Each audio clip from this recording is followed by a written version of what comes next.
नमस्कार, मैं हूं महक विश्नोई और आप देख रहे हैं आर्य न्यूज। रुक करते हैं इस वक्त की कुछ खास और बड़ी खबरों की ओर।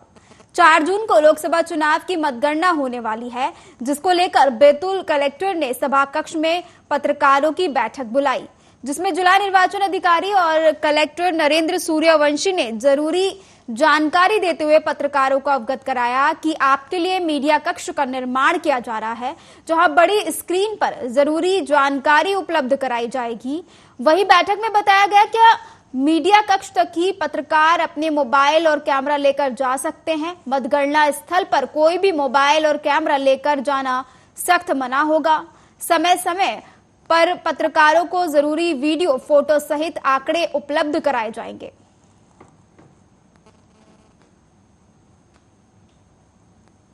इंडिया का त्योहार कहे जाने वाले इंडियन प्रीमियर लीग आईपीएल खत्म होने के बाद अब खिलाड़ियों का अपने गृह नगर पहुंचने का सिलसिला जारी है।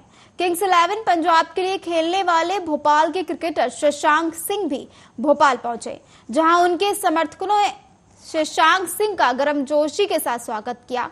शशांक ने कहा कि सभी के आशीर्वाद से वह टीम इंडिया का हिस्सा बनना चाहते हैं।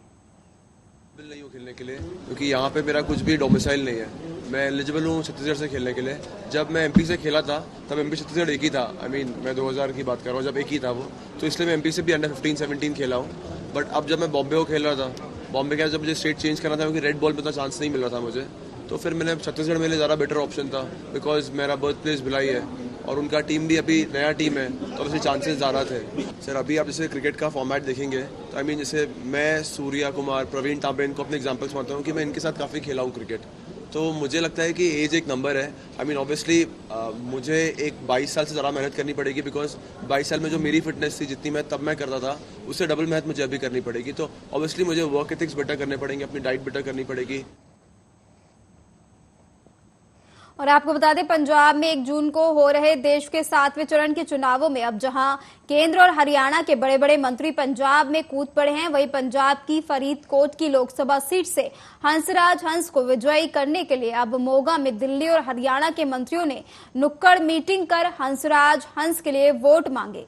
वहीं जहां एक तरफ मनोज तिवारी और स्मृति ईरानी ने वोट मांगे, तो दूसरी ओर हरियाणा के ट्रांसपोर्ट मंत्री असीम गोयल भी शहर में अलग अलग घरों में जाकर हंसराज हंस के लिए वोट मांगते नजर आए। मीडिया से बात करते हुए असीम गोयल ने कांग्रेस और आप को फ्रेंडली मैच खेलने की बात की। वहीं उन्होंने कहा, मोदी जी किसानों के हित में और वह जल्द ही उनकी अन्य कुछ मांगों का हल जरूर निकालेंगे। देखिए, आज पंजाब में जब मैं आया हूँ और जे मैं माँ बोली पंजाबी च गल करा तो पंजाब पूरा ही अपना आशीर्वाद मोदी साहब नूं देण लई तैयार बैठे। जिहड़ी उरे दी स्टेट दी सरकारां ने हमेशा लोगों के मन च उन्होंने एक चीज़ बिठाई है कि मोदी जी पंजाब नूं तां बनदा हक नहीं देणगे, जबकि उन्होंने स्टेट दी सरकारां ने केवल गल्लां कीतियां ने। अज तक जो लाभ, जो फायदे, जो पंजाब की तरक्की के रास्ते सेंटर वालों खुल सकते सी, ये सारे स्टेट की सरकारां जिंदरा मार के बैठ गई। तो हुण भी मैं तो बड़ी बदकिस्मती समझदा। देखो, आदमी के प्रोफैशन करके मैं कोई कमेंट नहीं कर रहा। भगवंत मान साहब का जो रहा होगा फिल्मां नाल वास्ता, मैनूं उहदे नाल कोई गल नहीं। कोई भी बंदा आगे राजनीति च अपनी मेहनत संघर्ष नाल अगे वध सकदा है, लेकिन आदत नहीं गई। भगवंत मान साहब सरकार चलाना भी एक कॉमेडी फिल्म की तरह समझते हैं कि आप हंस के ते लोगों का दुख दर्द समझे बिना आप हंस के एक पीरियड। और जनसुराज के सूत्रधार प्रशांत किशोर बिहार में एनडीए की सरकार और आरजेडी दोनों पर बरसे। उन्होंने कहा कि बिहार और भारत ही नहीं, पूरी दुनिया में अगर कहीं ऐसा प्रमाण मिला हो तो बताएं कि शराबबंदी से उस जगह का आर्थिक और सामाजिक विकास हुआ हो। अगर ऐसा होता तो आज जितने भी समृद्ध देश हैं वहां शराबबंदी होती। अब लोग कहते हैं कि गांधी जी चाहते थे कि शराबबंदी हो, तो मैं इस बात को खारिज करता हूं। गांधी जी के नाम पर शराबबंदी गलत बात है। प्रशांत किशोर ने आगे कहा कि नीतीश कुमार ऐसा कर पा रहे हैं तो इसके लिए सबसे ज्यादा दोषी 2 बड़े सहायक दल हैं, जिसका नाम है आरजेडी और बीजेपी। अगर 7 बार नीतीश कुमार ने पलटी मारी है तो 3 बार आरजेडी भी दोषी है और 3 बार भाजपा भी दोषी है। ऐसे लोगों में से हूं जो राजनीतिक सामाजिक तौर पर पहले दिन से कह रहे हैं कि हम बिल्कुल शराबबंदी के विरोध में हैं। हमारा बस चले तो 48 घंटे में शराबबंदी को यहां से हटा देंगे। क्यों? इसके 3 वजह। शराबबंदी के जरिए आज तक दुनिया में, सिर्फ बिहार और भारत में नहीं, पूरे दुनिया में कहीं इस बात का प्रमाण नहीं है कि शराबबंदी के जरिए किसी समाज का आर्थिक सामाजिक विकास हुआ है। इस दुनिया में कहीं ऐसा प्रमाण नहीं। अगर होता तो दुनिया में अग्रणी देश हैं जो स्कैंडिनेवियन कंट्री हैं, वेस्ट के यूरोपियन देश हैं, अमेरिकन देश हैं, उस सब जगह शराबबंदी लागू होता। उन लोगों ने लागू क्यों नहीं किया? क्योंकि इस बात का कोई प्रमाण नहीं है। दूसरी बात, लोग ये बताते हैं कि गांधी जी ऐसा चाहते थे कि शराबबंदी लागू हो। बिल्कुल ये बात सिरे से खारिज करता हूं, गलत बात है। लोगों को भ्रम फैलाया जा रहा है। मैं पिछले 2 वर्ष से नीतीश कुमार को और उनके जो भी लोग भी शराबबंदी के पक्ष में है गांधी के नाम पर, मैंने उनको खुली चुनौती दे रखी है। अगर आप गांधी को पढ़ने का, समझने का दावा करते हैं तो मुझे एक पंक्ति गांधी जी का दिखा दीजिए, लिखा हुआ या बोला हुआ, जहां पर गांधी जी ने ये कहा कि सरकारों को शराबबंदी लागू करना चाहिए। गांधी जी ने ये नहीं कहा। गांधी जी ने शराब को लेकर, शराब न पीने को लेकर एक सामाजिक प्रयास की बात कही है कि शराब पीना बुरी बात है, नहीं पीना चाहिए, समाज को इस दिशा में प्रयास करना चाहिए। उन्होंने ये नहीं कहा कि सरकार को कानून बना देना चाहिए। इसका एक आपको उदाहरण दे रहा हूं। गांधी जी ने कहा कि सबको वेजिटेरियन होना चाहिए, अच्छी बात है, लेकिन कल होकर अगर सरकार ये कानून बना दे कि जो जो आदमी वेजिटेरियन नहीं है, शाकाहारी नहीं रहेगा, सबको जेल में डाल दिया जाएगा क्योंकि गांधी जी ऐसा चाहते थे, ऐसा कभी हो सकता है? ये तो गांधी जी के बात, बताई हुई बात का डिस्टॉर्शन है। तीसरी बात, मान लीजिए कि एक बार को फरीदकोट लोकसभा सीट से भारतीय जनता पार्टी के उम्मीदवार हंसराज हंस ने मोगा की लक्कड़ मंडी और बस्तियों में जाकर अपने लिए वोट मांगे। साथ ही अपील की है कि वोट दें और जीत हासिल करवाएं। आपको बता दें कि पंजाब में आज शाम 5 बजे के बाद चुनाव प्रचार थम जाएगा और जनता 1 जून को अपना वोट सही इस्तेमाल करेगी।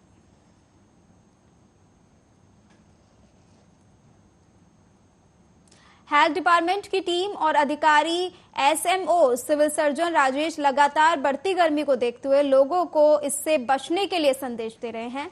उनका कहना है कि जब भी हमें गर्मी लगे या हमें बाहर जाना पड़े, सर के ऊपर गीला कपड़ा रखकर पानी साथ लेकर थोड़ा थोड़ा पानी पीते रहना चाहिए, क्योंकि कई प्रकार की बीमारियां गर्मी में लग जाती हैं।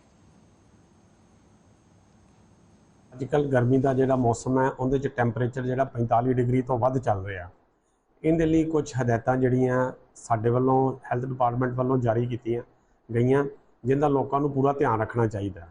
सब तो जरूरी है कि निक्के बच्चे, बजुर्ग जिहड़े 65 साल तो उपर है, बीमार या मानसिक रोगी जिहड़े है वो घरों बाहर ना निकलन और उस तो बाद दोपहरे 11-12 बजे तो लग के शामी 4 बजे तक जिथे तक हो सके तुसीं बिना काम तो बाजार च जां बाहर ना निकलो और समय समय सिर थोड़ा थोड़ा पानी जिहड़ा हमेशा पी के अपने आप को हाइड्रेट रखो। तले हुए भोजन की या बाहरलियां चीज़ां खाण तो गुरेज करो। कोई भी मसाले वालियां चीज़ां जिहड़ियां सिंपल। और मध्य प्रदेश के छिंदवाड़ा में बीते दिन एक सरफिरे युवक ने अपने परिवार के 8 सदस्यों की हत्या करके खुद को फांसी लगा ली थी। इसी को लेकर प्रदेश की पीएचई मंत्री संपतिया उइके ने बोदल कुचार गांव पहुंचकर पीड़ित परिवार से बात करके सांत्वना दी। हादसे में परिवार की 2 बहनें बच गई थी जो विवाहित थीं और अपने ससुराल में थीं। मुख्यमंत्री मोहन यादव की तरफ से परिवार को 10 लाख और घायल बालक को 5 लाख रुपए देने की घोषणा की गई है। वहीं मृतकों की अंत्येष्टि के लिए 10-10 हजार और तत्कालीन सहायता के तौर पर 50-50 हजार रुपए और घायल के तत्काल इलाज के लिए 50 हजार का चेक पीएचई मंत्री ने पीड़ित परिवार की बहनों को सौंपा। उन्होंने शासन की तरफ से घटना पर गहरा दुख भी व्यक्त किया। फिलहाल मृतकों का पोस्टमार्टम किया गया। देर शाम सभी का अंतिम संस्कार किया जाएगा। आपको बता दें कि छिंदवाड़ा के तामिया ब्लॉक के बोदल कचार गांव में कल रात एक सरफिरे युवक ने अपने परिवार के 8 सदस्यों की हत्या करके फांसी लगा ली थी। अभी हम लोग बोदल कछार में यहाँ पे जो मृतक परिवार है उनकी घर पे हम लोग उपस्थित हुए हैं और ईश्वर से प्रार्थना करते हैं कि ये पहाड़ जैसे दुख सहने की उनको क्षमता दे और मृतक आत्मा को शांति दे। और अभी हम लोग यहाँ पे उपस्थित हुए हैं। तत्काल पे हम लोगों ने अंत्येष्टि सहायता के रूप में 10-10 हज़ार रुपया दिए हैं और 50-50 हज़ार रुपया उनकी दोनों बहनों को, और जो घायल है जो हॉस्पिटल में जो घायल के रूप में वहाँ पे अस्पताल में जिसका ट्रीटमेंट हो रहा है उसको हम लोग 50 हज़ार दिए हैं। और माननीय मुख्यमंत्री जी ने घोषणा किए हैं कि मृतक परिवार के परिजनों को 10 लाख रुपया देने की घोषणा। और जो इलाज के अलावा ग्वालियर की भीषण गर्मी में 48 डिग्री टेम्परेचर मौत बनकर टूट रहा है। शासन प्रशासन की तमाम कोशिशों के साथ भी गर्मी और लू से होने वाली मौत की आंकड़े को कम नहीं कर पा रहे हैं। ताजा मामला ग्वालियर उपनगर के रामटापुरा का है, जहां एक मजदूर परिवार पर गर्मी में दुखों का पहाड़ बनकर टूट पड़ा। नाबालिग भाई बहन ने भीषण गर्मी में देखते ही देखते अपनी जान गंवा दी। ये दोनों बच्चे अपने परिजनों के साथ 48 डिग्री सेल्सियस तापमान में करीब 100 मीटर से ज्यादा दूर मुरैना जिले के कैलारस के गांव में मां और अपनी दादी के साथ ऑटो रिक्शा से गए थे और सबसे ज्यादा तापमान लगभग 48 डिग्री सेल्सियस में यात्रा करना 12 साल की बहन और 10 साल के भाई को भारी पड़ गया। लौटते वक्त भाई और बहन दोनों की तबीयत बिगड़ गई, जिसके बाद दोनों बच्चों को अस्पताल ले जाया गया, जहां डॉक्टर ने गर्मी से मौत होने की बात कही। पिता के मुताबिक दोनों को भीषण गर्मी और लू के फेफड़ों ने अपनी चपेट में ले लिया। मासूम बच्चे इस गर्मी को सहन ना कर सके और उनकी मृत्यु हो गई। बुधवार को इन बच्चों को एक साथ दफना दिया गया। उधर दो नाबालिग भाई बहनों की मौत से रामटापुर के प्रजापति मोहल्ले में गम का माहौल है। लौटते में वो बच्ची ने पलटी करी थी तो वो कुर्सी से गिर गई और बेटा ने, मेरा बेटे का बेटा ही रह गया। बेटा सही था, बिटिया को लू लग गई थी। बेटे को भी लग गई थी? नहीं, बेटा तो सही था, वो बेटा तो बिटिया के गम में चला गया, उसका गम कर गया। दोनों आप कहाँ गए थे, क्या कैसे गए थे आप लोग? ऑटो से गए थे। कहाँ गए थे? कैलारस के आगे। ये गए थे सास बहू दोनों दवाई लेने। जी कैलाश के आगे हैं गाँव, वहाँ से मिलती दवाई। उनको लाती है मम्मी हरी 2 मिनट जा रही है डेली, पर मैंने सवेरे मना कर दी इनसे, बच्चों को छोड़ जाओ तुम चले जाओ, पर बच्चों को वो माने नहीं, वो ले गई संग। फिर वहाँ से लौट के यहाँ तक हम बीमार हो गए गेल में जो रहे। आप जानकारी दे रहे हैं कि हमारे ग्वालियर में 2 डेथ हुई हैं लू से। हाँ, डेथ हुई होंगी लेकिन लू से हुई है, ये जानकारी मुझे अभी नहीं मिली है। मैं इसकी आपने जो बताया नाम बच्चों के, मैं उनको जांच करा के और बताया आपने कि बिरला हॉस्पिटल में वो भर्ती रहे, तो बिरला हॉस्पिटल से पूछता हूँ, पूरी जानकारी लेता हूँ, उसके बाद कार्रवाई करूँगा। और एमपी के शिवपुरी जिले की करैरा पुलिस ने अवैध मादक पदार्थ स्मैक पर बड़ी कार्रवाई करते हुए 25 ग्राम स्मैक के साथ एक आरोपी को गिरफ्तार किया है। जानकारी के अनुसार करैरा थाना प्रभारी सुरेश शर्मा को मुखबिर से सूचना मिली कि एक व्यक्ति सब्जी वाले बाबा मंदिर के गेट के पास बैठकर स्मैक बेच रहा है। सूचना पर पुलिस ने मुखबिर के बताए स्थान पर दबिश दी तो युवक पुलिस को देखकर भागने लगा, जिसे पुलिस की मदद से गिरफ्तार कर तलाशी ली गई तो उसकी जेब से 25 ग्राम स्मैक और एक इलेक्ट्रॉनिक कांटा बरामद किया गया, जिसकी कुल कीमत 5 लाख रुपए के आसपास की बताई जा रही है। वहीं पुलिस ने आरोपी को गिरफ्तार कर उसके विरुद्ध एनडीपीसी एक्ट के तहत मामला दर्ज कर लिया है।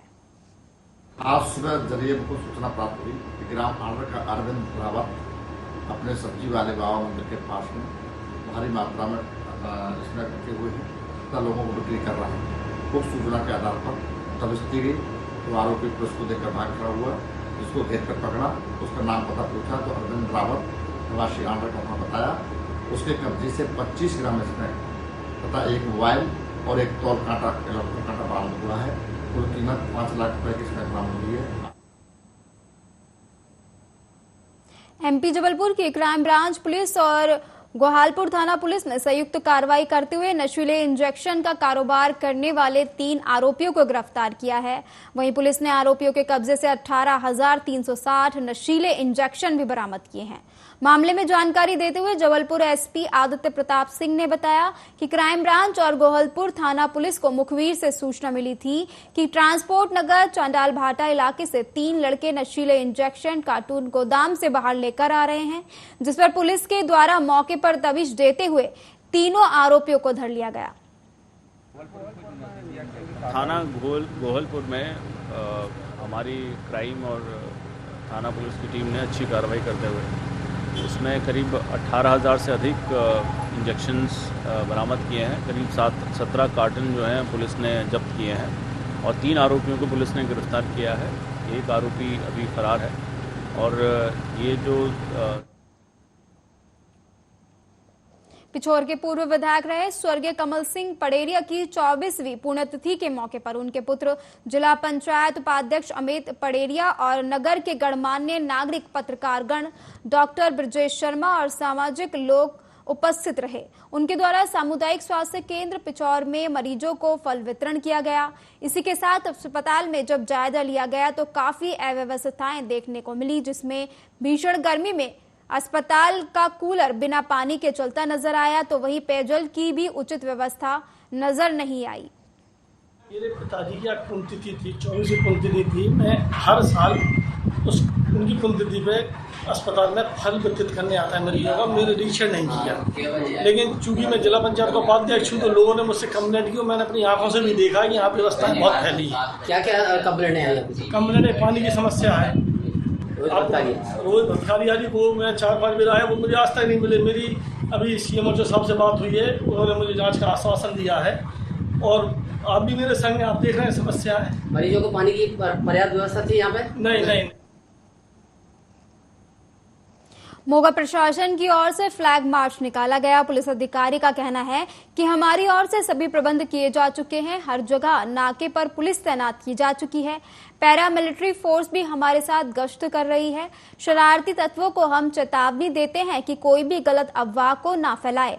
अगर कोई हमें गलत अफवाह फैलाता पाया गया तो उस पर सख्त कार्रवाई की जाएगी। हम मोगा की जनता से अपील करते हैं और विश्वास दिलाते हैं कि आप 1 जून को निश्चित और बेफिक्र होकर वोट डालने जाएं। मोगा पुलिस प्रशासन हमेशा आपके लिए 24 घंटे मौजूद रहेगा।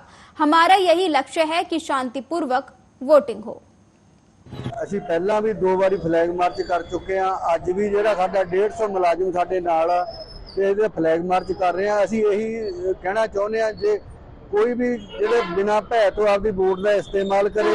ਹਾਂ, ਜੇ ਕੋਈ ਮਾੜਾ ਆਨਸਰ ਕੋਈ ਚੀਜ਼ ਇਹਨਾਂ ਨੂੰ ਕਿਸੇ ਨੂੰ ਵੀ ਪਤਾ ਲੱਗੇ ਮਿਲਦੀ ਆ ਸਾਨੂੰ ਉਹ ਸੂਚਿਤ ਕਰੇ ਤਾਂ ਜੋ ਕੋਈ ਅਣਸਕਾਮੀ ਘਟਨਾ ਨਾ ਵਾਪਰੇ।